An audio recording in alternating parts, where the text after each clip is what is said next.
Sa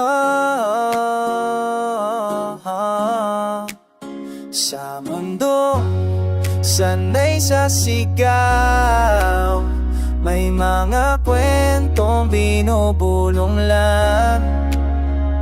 Pebrero 14, puno ang kali na saya, mga pusong legal, sabay-sabay ang ligaya. May rosa sa kamay, may litrato sa pader, may pangakong buo, may titulong klaro tapat. Pero pagdating ng 15, tahimik ang oras, wala nang banda, wala nang palakpak. May mga pusong naiwan sa pagitan na ng araw, hindi pinili ang entablado kundi likod ng ilaw. Hindi lahat ng kwento may simula dulo, may iba pa hinala sa gitna ng libro. Hindi ipinaglalaban, hindi rin inaangkin, pero sa bawat tipo ramdam na may damda. Sa Pebrero 15, walang sigaw, walang eksena, pero may pusong nagmamahal kahit walang pangalan sa amin. Sa Pebrero 15, tahimik pero totoo.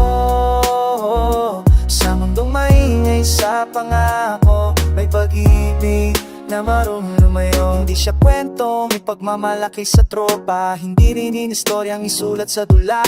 Isa lang tong sandaling ininiram sa oras, na kahit saglit binigyan ng lakas. Hindi siya unala ng puso yun, hindi rin huli kasi may hangganan nandun. Pero sa gitna ng tama at mali ng mundo, may pusong natutong umintindi, hindi sumigaw kundi humupo.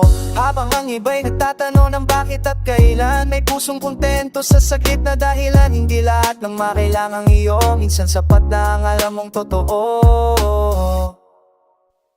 Sa Pebrero 15, walang sigaw, walang eksena, pero may pusong nagmamahal kahit walang pangalan sa amin. Sa Pebrero 15, tahimik pero totoo.